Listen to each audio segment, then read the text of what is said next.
Tonight on CBC Vancouver News. So you're looking forward to the changes? Oh, yeah. Pre-entry COVID tests soon to be no more. What you need to know about travel. Also, there's so much more work needs to be done. More hate crimes in BC than anywhere else in the country, and what's being done to bring down the spike. It's going to allow them to pay their bills and just to support their families. More businesses paying more money. Why a living wage is catching on in this province. This is CBC Vancouver News.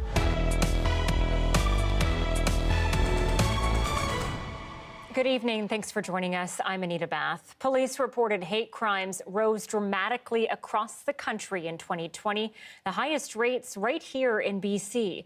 Our John Hernandez reports on the reasons some members of racialized communities say they sadly aren't surprised. And a warning, this report does include some upsetting language. You brought the coronavirus in this country and you're killing our people. It was a year where the world seemed to flip upside down, but some endured far more challenges than others. As a racialized woman, racism is a reality for many of us. The first year of the pandemic correlated with a rise in hate crimes. According to data released today by Statistics Canada, there was a 37% increase in police-reported hate crimes across the country in 2020. And BC saw one of the sharpest climbs, a 60% increase compared to 2019, up by 198 incidents. And BC had the highest rate of hate crimes of all provinces, with just over 10 incidents per 100,000 residents. Members of Asian communities were among the most targeted, from this incident where an elderly man was knocked to the ground inside a Vancouver convenience store, to this attack that happened on public transit, to countless displays of graffiti on monuments in the city's Chinatown. I want to be able to feel that I belong to Canada. But the fact of the matter is the police report has shown this staggering increase. That means there's so much more work needs to be done. Numbers that support workers say only scratch the surface, with many more crimes likely going unreported, while victims suffer in silence. Nothing feels like it's being solved.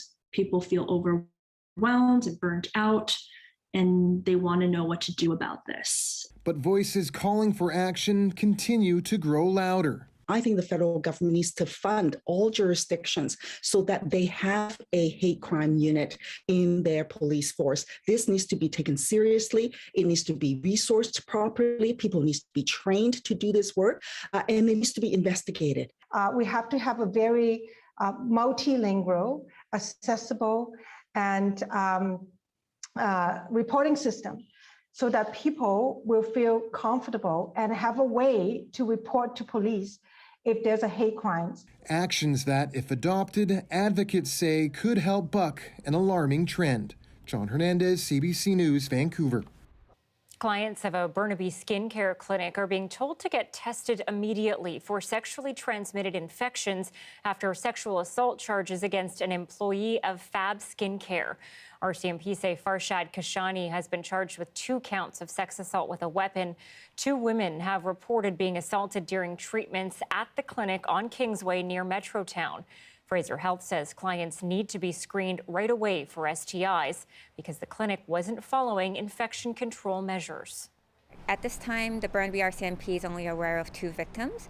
However, we do believe that there could be more people out there with information, and they're encouraged to call the Burnaby RCMP at the information line.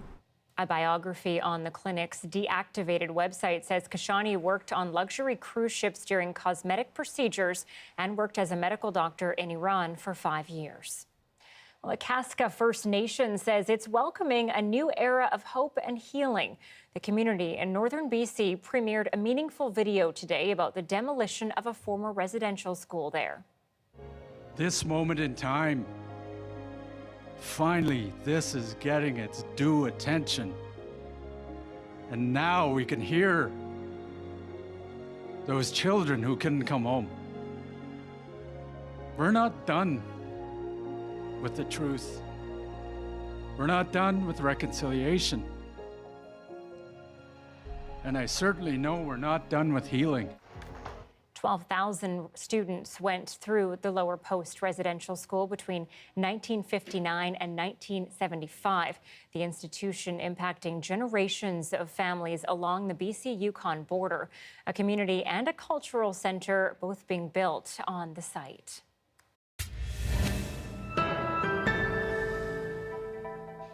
The minimum wage in BC is going up and will lift the income of the lowest wage earners. But there's a growing movement to adopt what's known as a living wage, which considers the rising costs of essentials like housing, transportation, and childcare in the region.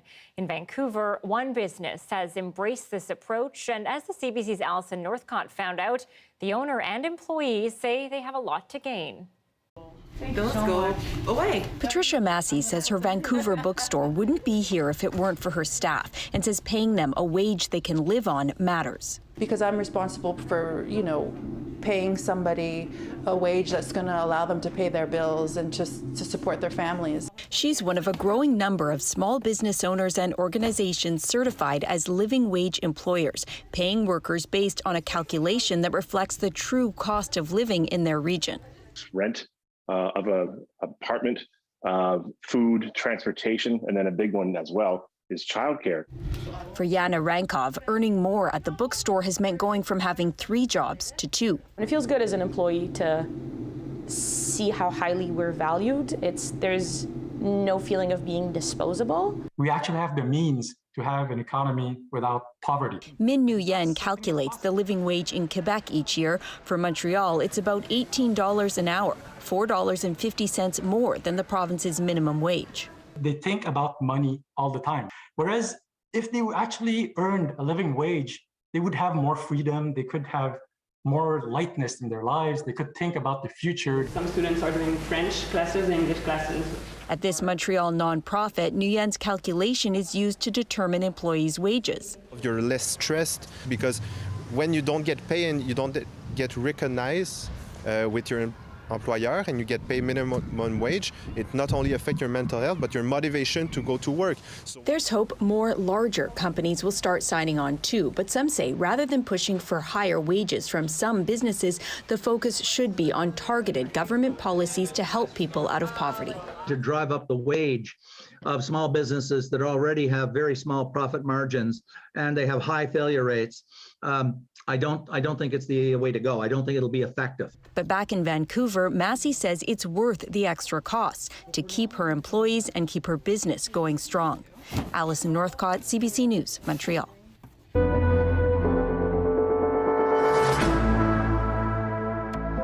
Welcome news on both sides of the border today. Starting next month, people who are fully vaccinated will no longer need to provide a COVID test to come into Canada.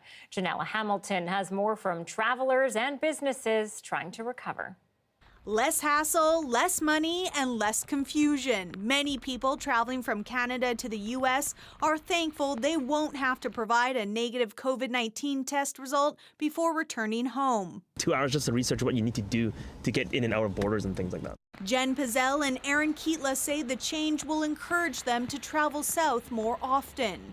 It's exciting. I'm a teacher, so I like to go back and forth during break. I think it matches what they're doing because they're removing the vaccine mandate for like restaurants and things like that. Travel and tourism groups have been calling for the test requirement to be dropped, claiming it's not justified by science and placing a logistical and financial burden on travelers. BC's tourism minister says she hopes for a visitor boom on both sides of the border. This is going to be a big deal for the small and medium businesses that have been holding on for this moment to allow the restrictions to be set aside safely. Many of whom rely heavily on Canadian visitors.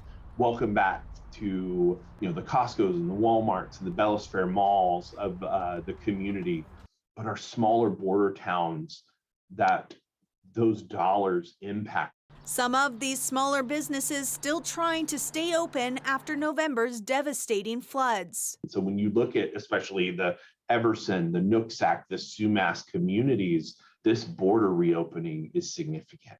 The federal government says with high vaccination rates among Canadians, it's the right time to drop the mandatory testing. I think it's fair to say that we are now entering into a transition phase of this pandemic. As the weather warms and people spend more time outside, we can expect to see transmission decline in the coming months.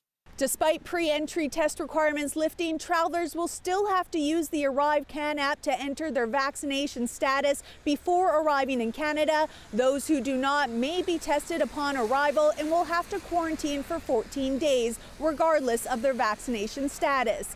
Janella Hamilton, CBC News, Surrey. Although lifting testing requirements at the border is a welcome change for some, others are warning about potential consequences that could prolong the pandemic. There's plenty of evidence that we've collected over the last 2 years, researchers around the world that show that travel has been and remains a key factor in worldwide SARS-CoV-2 transmission, including each time a new variant comes along. And so we have seen that countries that have maintained testing and quarantine at their borders on an ongoing basis have actually been able to limit the number of infections that have been imported from abroad. She says there has never been a homegrown variant to emerge in Canada. And the number of COVID-19 hospitalizations in BC has dropped below 300, with 31 fewer patients in hospital since yesterday and 2 fewer in critical care. 7 more people have died. In terms of vaccinations in BC, just under 91% of all eligible people aged 5 and older have received their first shot. There is another option for children now. Ottawa has approved the use of Moderna's vaccine for kids between 6 and 11. Health Canada endorsing the use of 2 50-microgram doses 1 month apart. Those 12 and over get double that amount. However, one infectious diseases expert says more options are not enough to get unwilling parents to vaccinate their kids. I think getting more options to parents is good. I'm not convinced that adding more different vaccines will move the needle, forgive the pun, on our low rates of pediatric vaccinations across the country right now. In this province, only 56% of kids aged 5 to 11 have gotten at least 1 dose. 30% have 2 shots. Our numbers are dropping as cases start to climb in other parts of the world. The World Health Organization warning that the pandemic is far from over. Coming up pretty soon here, we'll speak with infectious diseases expert Horacio Bach about what he's worried about and what might still come.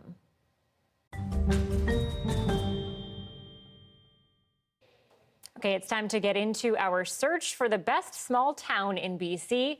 Tonight, we head to Pemberton, nestled in the valley bottom between narrow mountains in the territory of the Lilwat. The area has developed over the past century, leaning heavily on forestry and agriculture after gold rush traffic quickly came and went. Now, world-class recreation is a draw to the area that was only accessible by train not too long ago. And Pemberton is where we find our municipal affairs reporter, Justin McElroy. We're continuing our mostly friendly competition to name BC's best small town. And today, voting has opened for the interior. Justin, you didn't quite make it all the way to the interior after leaving Seashot last night. But now you're in Pemberton. I feel like this is sort of a dream scenario for you. You're all over the place. Got a train station behind me. It's a beautiful town, the heart of the Lilwat Nation. Behind me are the mountains, but in front of me is a town that is booming in population. No place in British Columbia grew by more on a percentage basis over the last 5 years with at least 2,000 people than Pemberton. With all those people comes challenges, but opportunities and also popularity. In the first round yesterday, it beat Hope by a fairly commanding margin, and its mayor says there's no secret to its success. We've got that small town community and vibe, and yet because of the proximity to Vancouver, it's brought a diversity within our population that most small towns don't enjoy. And as a result, there's businesses and activities and artists and so many things going on here above and beyond what you might normally find in a small town. And that's a tribute to the sophistication of our little town. Okay, so that's Pemberton, but voting today is for interior towns. I know I have my favorites. I won't, try to ruin the voting, so I won't say anything on air. But I want to know if there's anything interesting so far in terms of the early results in this round.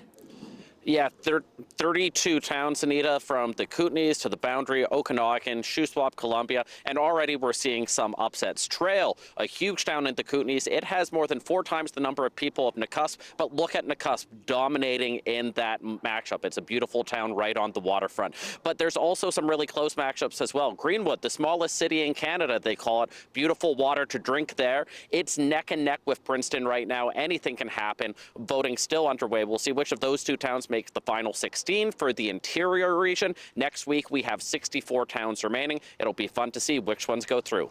No kidding. Justin McElroy for us tonight in Pemberton. Thanks, Justin. Thanks, Anita.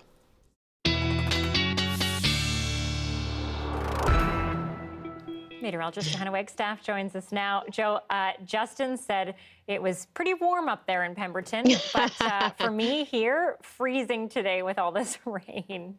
Yes, Anita, it was a cold rain today. We only hit 7 degrees at YVR. By the way, I'm dying to know who your choices are. I'm going to have to get you on the chat after this. Yeah, we've got much warmer weather, in fact, up towards Pemberton.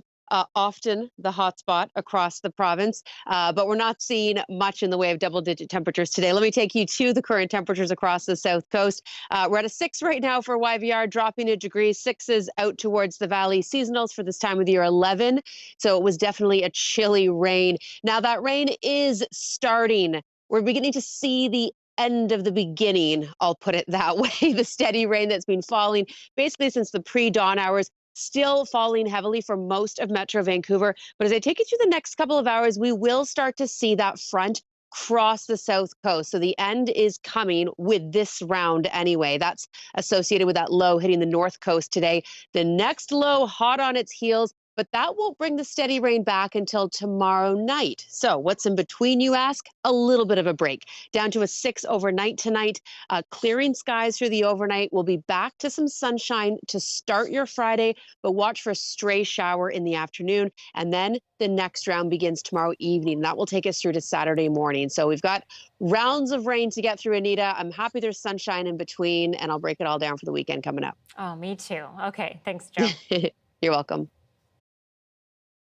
Weather update brought to you by Alegria by Cirque du Soleil.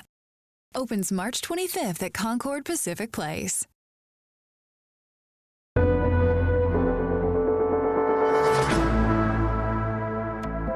Okay, I want to get back to COVID-19 now. As of April 1st, like we told you, you'll no longer need to get tested before coming back into Canada. For more on the implications of this, we're joined live by Dr. Horacio Bach, an infectious disease doctor with UBC's Faculty of Medicine. Thanks for being with us tonight. Thank you for having me. Dr. Bach, is this the right time to be loosening travel restrictions?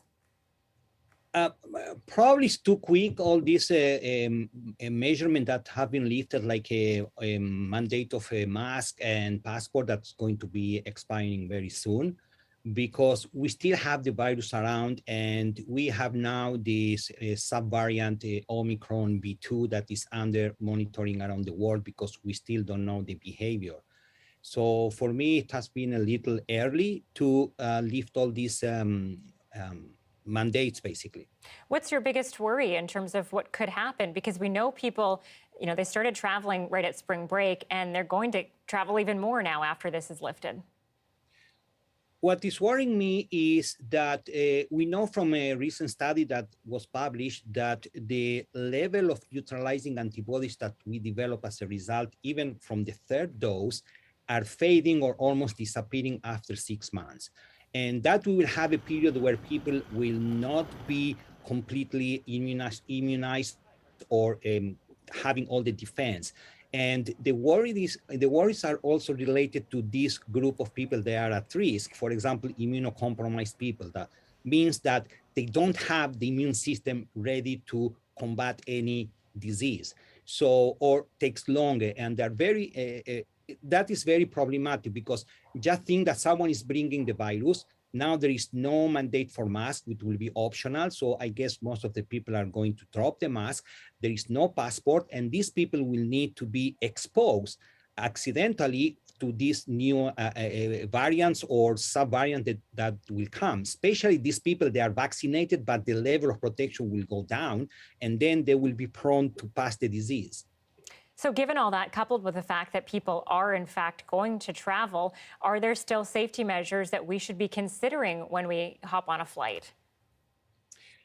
Well, again, I think that the case that you have, if you are triple vaccinated when you return to Canada, is fine for me. But again, the time is important. We know after 6 months, probably the level of protection is going down. So basically, ideally, using mask will be great if you travel by airplane. That is still a mandate.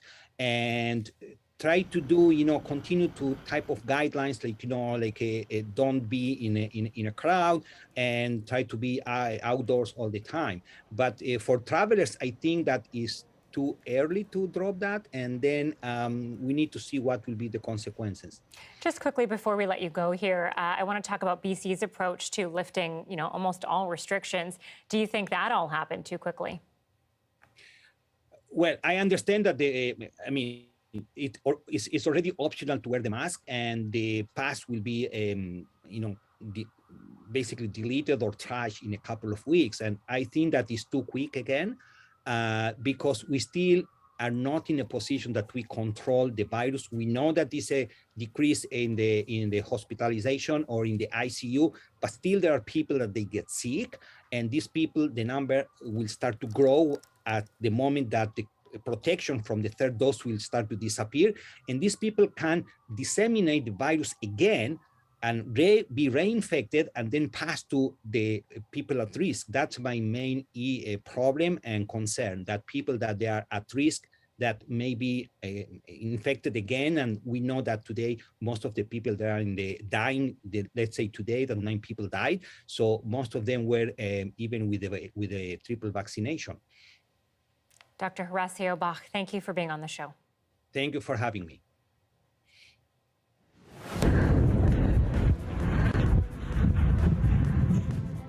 The strategic port city of Mariupol continues to be a primary target for Russian forces in Ukraine. Why the objective has impacted the most vulnerable. Next.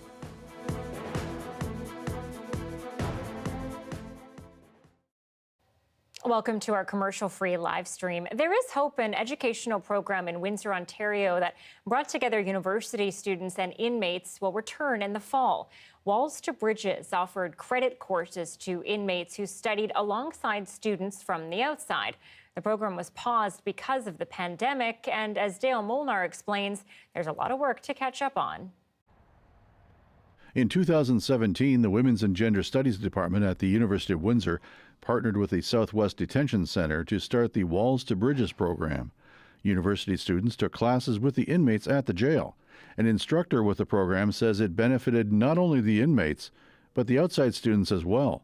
And so the idea here is that the university students are not there to help the incarcerated students. They're not volunteering. They're not mentoring. It's about bringing people from really diverse backgrounds into the same space so that people can learn together and from one another, co-learning. Barrett says the program had such an impact on one university student, she decided to switch majors from computer science to law so she could eventually work with incarcerated people.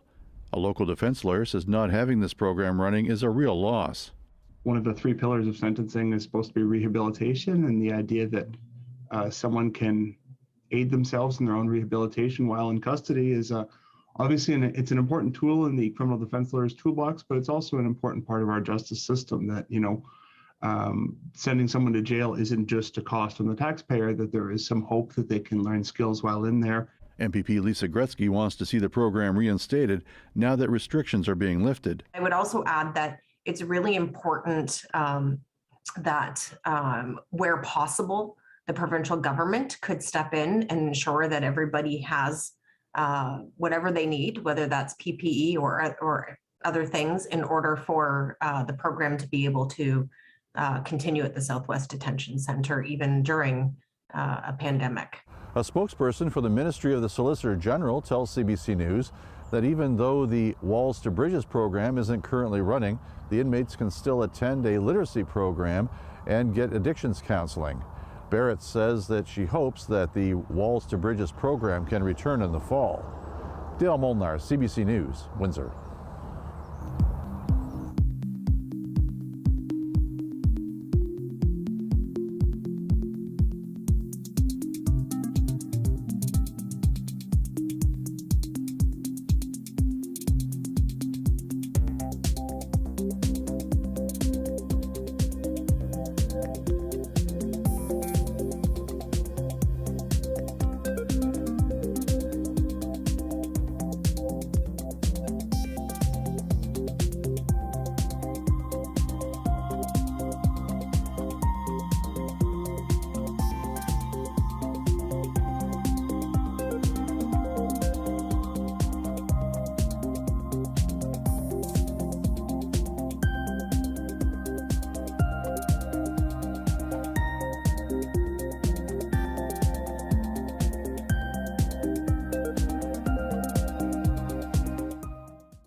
Investigations into Russia for alleged war crimes are only in the early stages, but accusations are mounting over its invasion of Ukraine as cities are reduced to ruin and civilian deaths rise.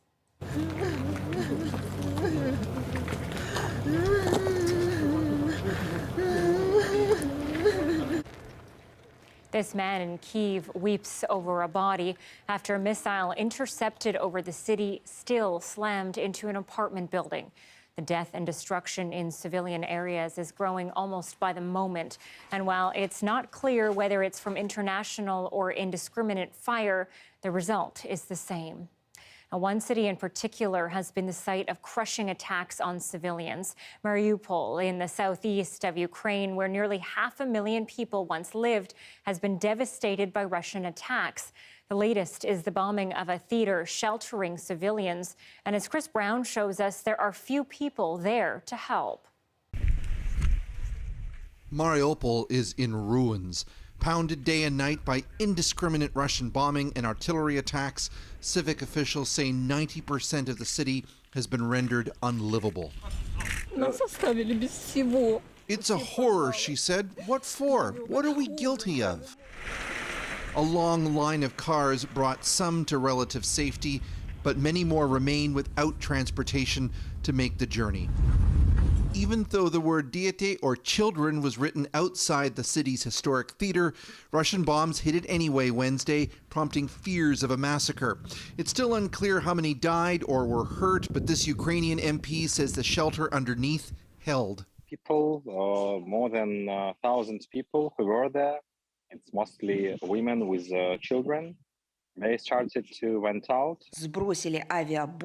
Russia's foreign ministry spokeswoman said it's a lie that Russia bombs cities. We can facilitate if the We asked the head of the International Red Cross, who's touring Ukraine, about that. Russia is denying it's even hitting civilian targets when the whole world can see that they are. How do you address that? He didn't answer, but said conditions are so bad in Mariupol that staff have pulled out. Our delegation has been increasingly unable to operate at all in the city, had no operational capacities anymore.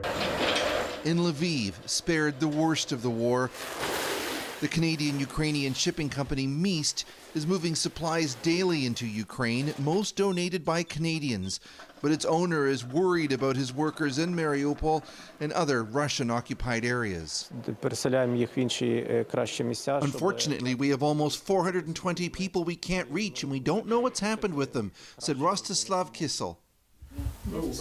The company's boardrooms have been converted into temporary homes for employees from eastern Ukraine who've lost theirs, such as Kira and her daughter Irina. When we move there, she paint Ukrainian flag with she loves Ukraine. There is growing skepticism over the peace talks, which are continuing. Several European leaders have said they doubt Russia's sincerity. And in a worrying sign, Russia is continuing to move in more troops and even drawing them from another occupation force in Georgia, thousands of kilometers away. Chris Brown, CBC News, Lviv, Ukraine. In spite of these devastating losses, Russia's invasion has largely stalled on all fronts, according to new intelligence from the UK and the US. The reports say Ukrainian resistance remains strong and well coordinated.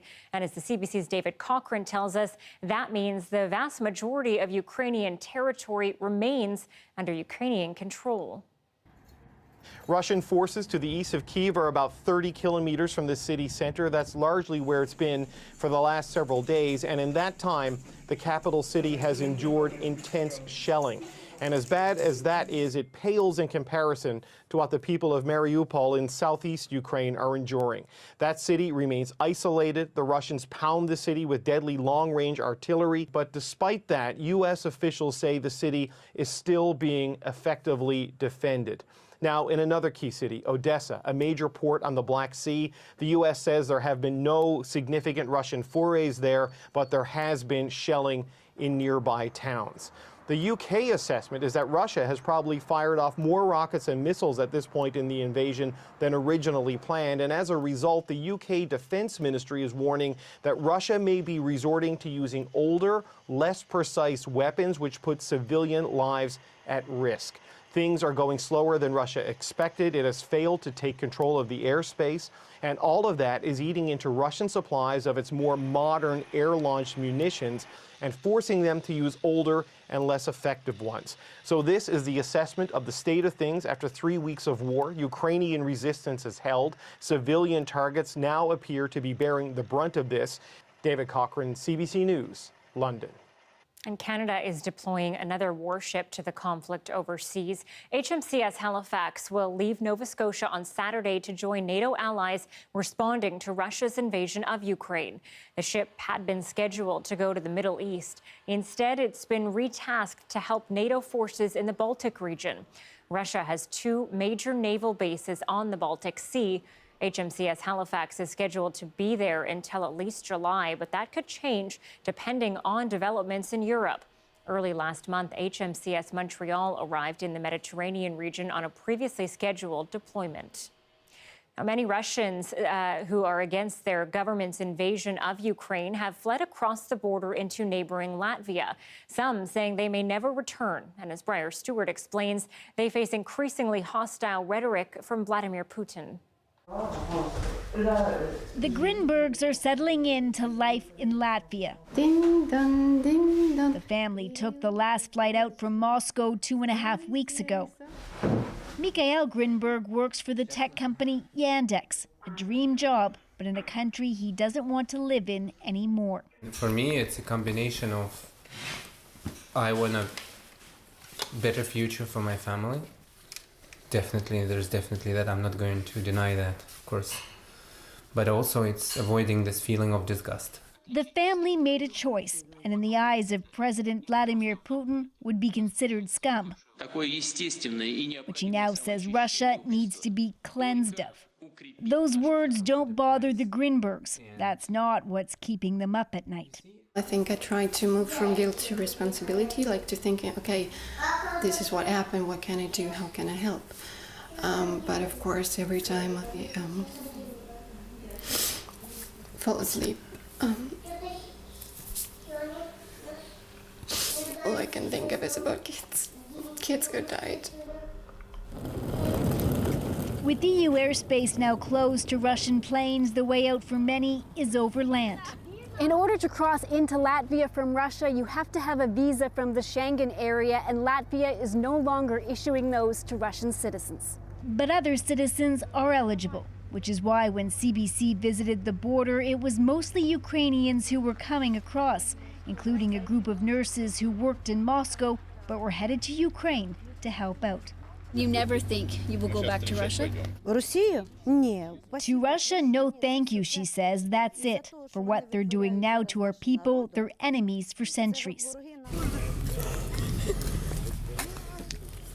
A few hundred meters away, 12-year-old Igor Semenov embraces his grandmother. She's lived in Russia for years, but will soon join the rest of the family in Spain. We have a lot of Russians in Russia, but also a lot of Ukrainians in Russia, she said. The people are outraged, but the government does what it wants. Putin may be talking about the need to purify the country, but many who don't fit the government's definition of true patriot have made the decision to leave already. Briar Stewart, CBC News, Terre Haute, Latvia. The world of bizarre ballroom performance. What is it? And an introduction to the star representing BC at the Nationals. Next.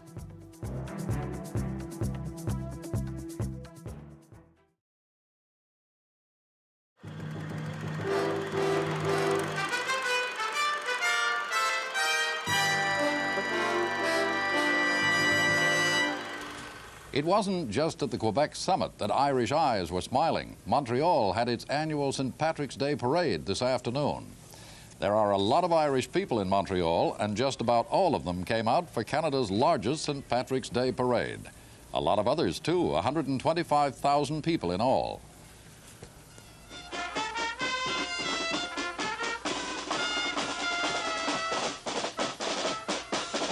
There was no lack of enthusiasm, in spite of the cold temperature that made it feel more like a Nordic winter than an Irish spring.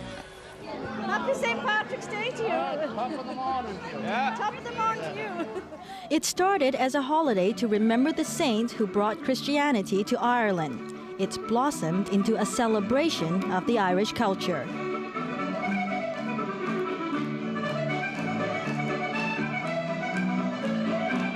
What are you serving today?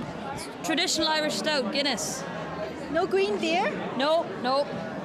Real Irish people don't drink green beer. What are you out here to celebrate?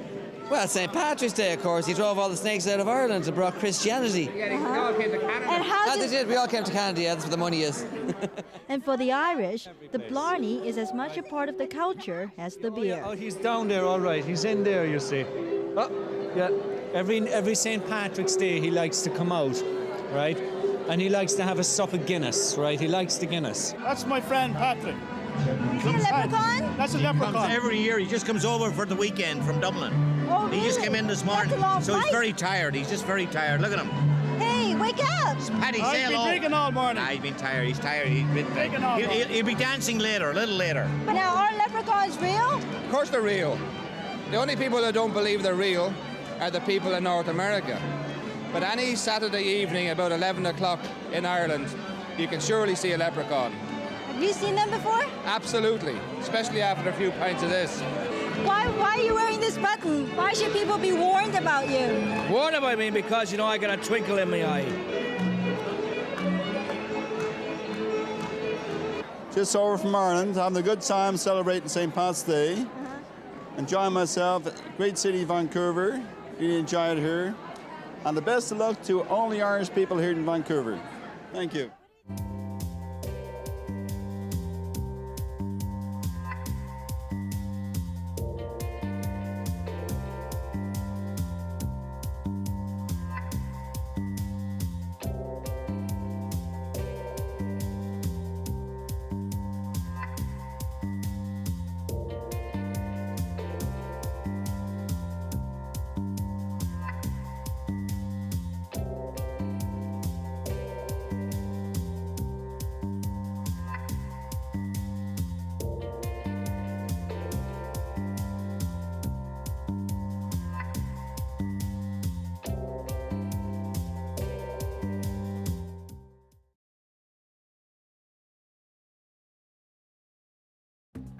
Here are some of the stories we're following tonight on CBC Vancouver News. It's exciting. I'm a teacher, so I like to go back and forth during breaks. Starting April 1st, there will be no more COVID testing for fully vaccinated travelers coming back into Canada after international travel. You'll still have to fill out the Arrive Can app, and there will still be random arrival testing. As a racialized woman, racism is a reality for many of us. Hate crimes across the country have spiked sharply, but even more so in BC, with the highest rate. In 2020, BC had a rate of 10 incidents per 100,000 people. In second, Ontario at 7.9 per 100,000. An employee at a skincare business in Burnaby has been criminally charged after 2 women reported being sexually assaulted during treatments. At the same time, Fraser Health has issued a public alert to anyone who received special high-intensity focused ultrasound services from Fab Skincare to get checked for STIs. Okay, it's called CBX, the Canadian Ballroom Extravaganza. It's a vibrant new competition that spotlights LGBT performers. We battle each other for the grand prize trophy, the cash, and the glory. Ballroom is a queer pageant tradition that combines gender-bending performance, fashion, and dance. It started as a subculture by Black and Latinx trans women in 1970s New York. Instead of walking the ball, CBX performers will be paired with filmmakers to submit short videos. Earlier today, I spoke with Ivy, one half of Team Bog Beast, who'll be representing BC. And they're less about voguing and lip-syncing you'd typically see in RuPaul's Drag Race, and they're more about handmade, otherworldly costumes. Ivy, this costume is incredible. Can you talk about the inspiration behind it? Yeah, absolutely. I mean, so I go around Vancouver biking everywhere essentially, and sometimes when I'm going out and about, I'll just find something that kind of strikes inspiration. And so I was going around and I found this piece, honestly, which it's heavy. I'm not gonna lie. It's solid wood, but it's just, I don't know, it spoke to me and kind of evoked just this beast that wanted to walk around and kind of be worn in that heavy way. And everything else kind of flowed from there. I've been wanting to do an underwater look for a while, so I rented out some buoys from a tanker that was shutting down, and I collected some ropes from some people who'd been doing sailing for years, and yeah, I kind of just let the materials lead me. And this is all reflective of the weather systems that we've seen here in British Columbia this year. Tell us about that. This outfit is meant to get wet. I wear a lot of it in the video that I'm in, and I really wanted to kind of channel the different elements around us that we have here. So this one goes into the ocean. We get very wet. It was in September, so it was cold. But yeah, I just wanted to think about, I don't know, just the ways in which the water directs us and gives us, you know, guidance in a direction, and comes down almost every day, and celebrate that. That's awesome. Yeah. I don't know a lot about this competition. I've just been learning today. I know there are many categories and you're in the bizarre category. Yes. Why this one, and what drew you to it?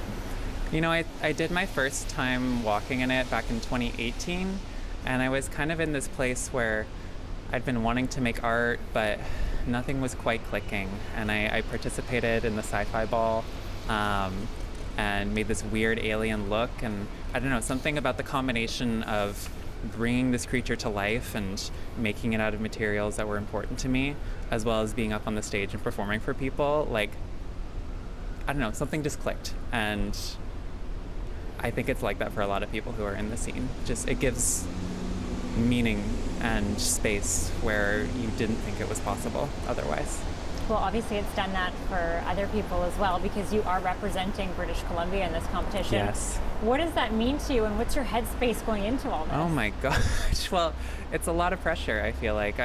There's a lot of, I feel like, complex conversations that we have here around land and gender, and I obviously can't capture all of that, but I think I just wanted to go into it with a lot of intention and really pave the way for people to come after me as well, because there are so much talent here, and it's just this genuine and considered talent that I just really want more people to see.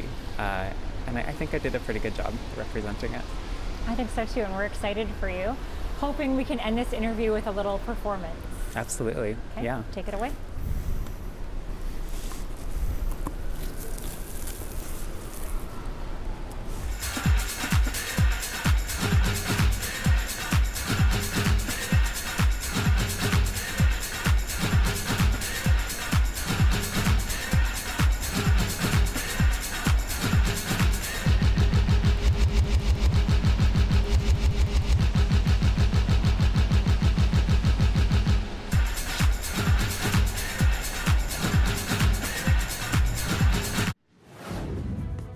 A professional athlete is warning others after her diet spiraled out of control.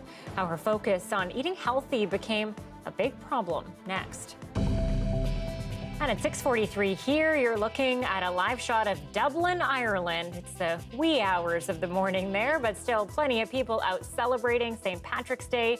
Clear weather there, less clear here, of course. Johanna has the full forecast next.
Kamloops firefighters had to use the jaws of life to help save a dog that found itself stuck in an unlikely place.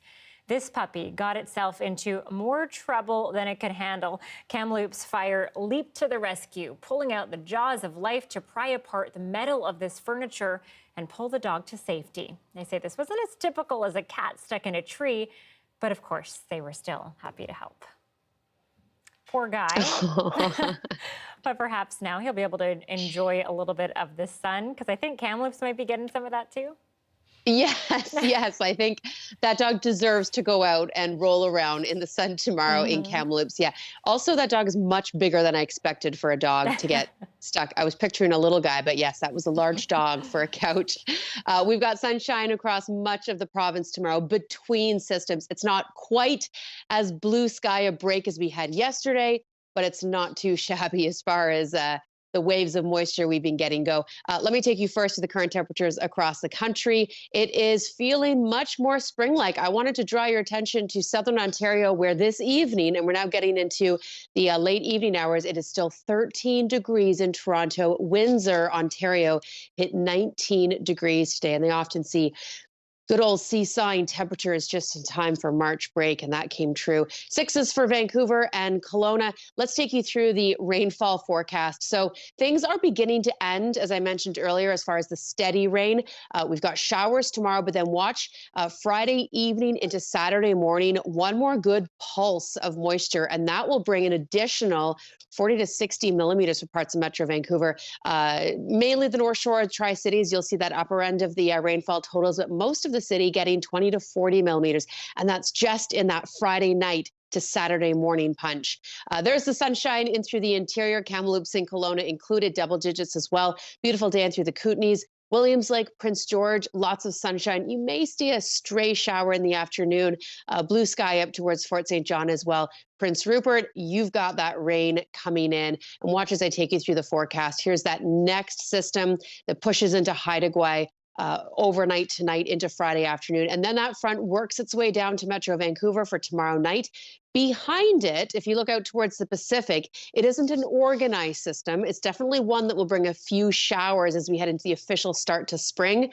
But I do think we'll see some sunshine as well. So watch for a bit of everything over the next 3 days before we get back to some steadier rain. And Anita, with those clearing skies tonight, it's a full moon, so a nice chance to look up for a moment. I love a full moon, and Anya loves a full moon.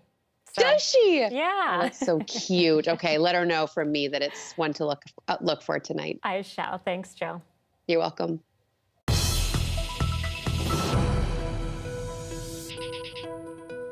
A competitive Ontario skier is as dedicated to public service as she is to her sport. Brooke Eiley is helping other athletes overcome eating disorders. As Logan Turner tells us, she overcame orthorexia, a disorder in which individuals develop an unhealthy obsession with their diets. Brooke Eiley heads out for a ski near her home in Thunder Bay. She's a competitive cross-country skier with the Lappi Nordic Ski Center. She's also recovering from an eating disorder. I think athletics is a really interesting thing because on one hand, it presents this opportunity to have a great relationship with your body, but it can also become a space of harm for your body when you're not looking at it through the right lens. In August 2019, in the lead up to ski season, Brooke was diagnosed with an eating disorder. It became destructive when I started prioritizing other aspects of the sport or looking at my body in a negative way, or just like this mentality that if I wanted to be better, I needed to be lighter, or I needed to be leaner, or I needed to look like a certain person. For a long time, Brooke didn't want to believe she had an eating disorder. Even after she was diagnosed, Brooke had to wait months to begin treatment, something that weighed heavily on her mom. I wasn't aware of the thoughts consuming her the way that they did until that came out in counseling.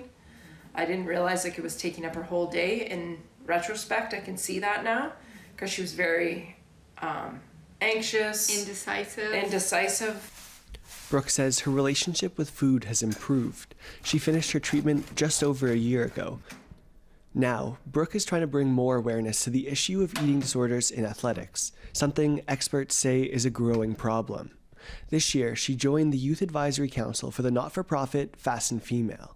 I remember struggling myself and just wishing that there was a role model like that, or somebody to be there for me. I knew that this would be an opportunity for me to hopefully be able to make an impact on girls, not just in my community, but across the country. I think it's really important that we look out for each other, because it's not just an illness physically, but it also really affects you emotionally and mentally.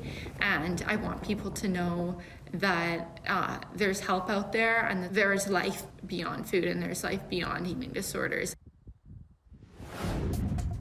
They're dolls dressed to honor Indigenous traditions and bring to light the issues of our day. Why the creator keeps selling out. Next.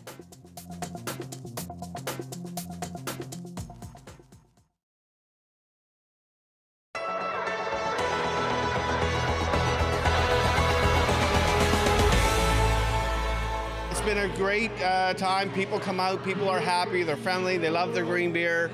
But yeah, it's very, very nice to see some faces out again after the last previous 2 years what we had. Haven't seen some of these faces in over 2 years. Some old familiar regulars, new faces. It's great. It almost feels like old times again. Oh, I love all the people, seeing all the people and all the good spirit, and everybody's in such a good mood. It's been a while, eh? A little bit of normalcy back, seems. Just a little, it's nice to see the people. Last year I didn't see the people out, and this year we're seeing a lot more people heading out and enjoying themselves, and we have that Irish blood, so gotta celebrate. It's just growing up in a household of people who have Irish heritage.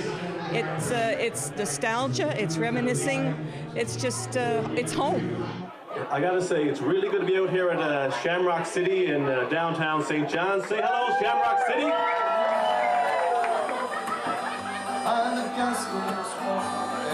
Oh, a little louder, come on.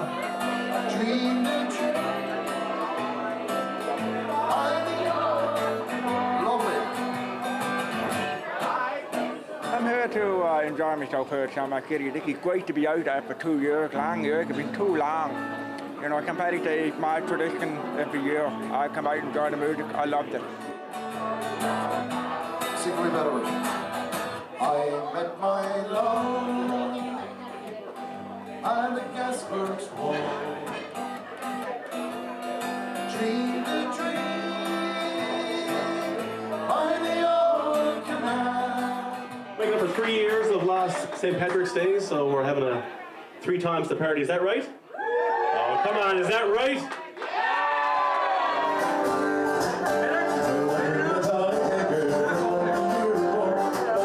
Well, it's one of the most important days of the year, really, for a bartender, especially like around this time of year. It's kind of your break between the end of the slow winter season, and we're going to start picking up now for everything else. Like I said, especially important for money, due to the fact that most of us haven't worked a lot over the last couple of years. It's been rough.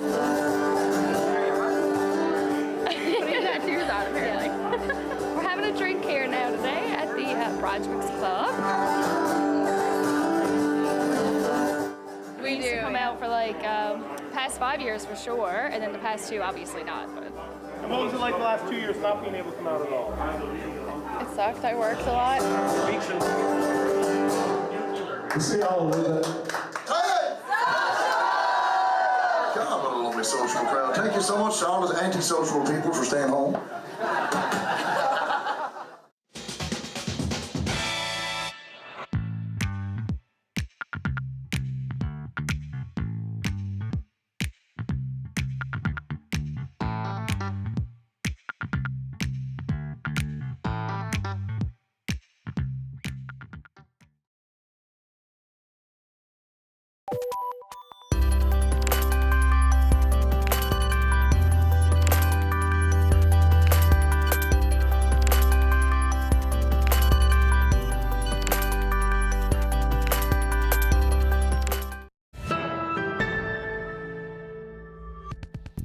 Alberta artist Tracy Boucher is making a splash with some of her creations. Dolls that entertain and educate kids about Indigenous culture and history. In fact, she can barely keep up with demand. Take a look. My name is Tracy Boucher. I am a First Nations artisan from Alexander Cree Nation, and I'm the creator of the Indigenous dress dolls. The teachings for the ribbon skirts are the shape of the ribbon skirt is shaped like a teepee. I also decided to put the tops on the dolls, which is the Missing and Murdered Indigenous Women and the Every Child Matters. Those are issues that can't go away. They can never happen again. We'd also like our girls, our young children, to understand that this is something that has happened. So from the time I cut the material, cut the ribbon, do the elastic, do all the sewing and put them together, it takes about a week to make 20 skirts. My youngest daughter posted them online by mistake. Oh my God, those dolls sold in 15 minutes. 40 dolls sold in 15 minutes, and I had easily 500 people messaging me for dolls. I have to wait for the dolls to come in, and as the dolls come in and I get them, they go out like almost instantly. I have been contacted by counselors, ABC Head Starts, police departments, anybody who is dealing with trauma or anything to do with children, and it's gone right through Canada and US and other parts of the world. The dolls, I hope, will keep going, because to me it's very important. You know, when I see these children running around holding on to a doll that I created that has clothing that they can identify with, it makes me so proud. So to have the kids nowadays be proud of who they are, it means the world. Such a great way to raise awareness, and the skirts, the detail and all of those, absolutely beautiful. That's it for our show tonight. Thank you so much for watching CBC Vancouver News. We leave you with some photos of people celebrating St. Patrick's Day around Vancouver. Good night.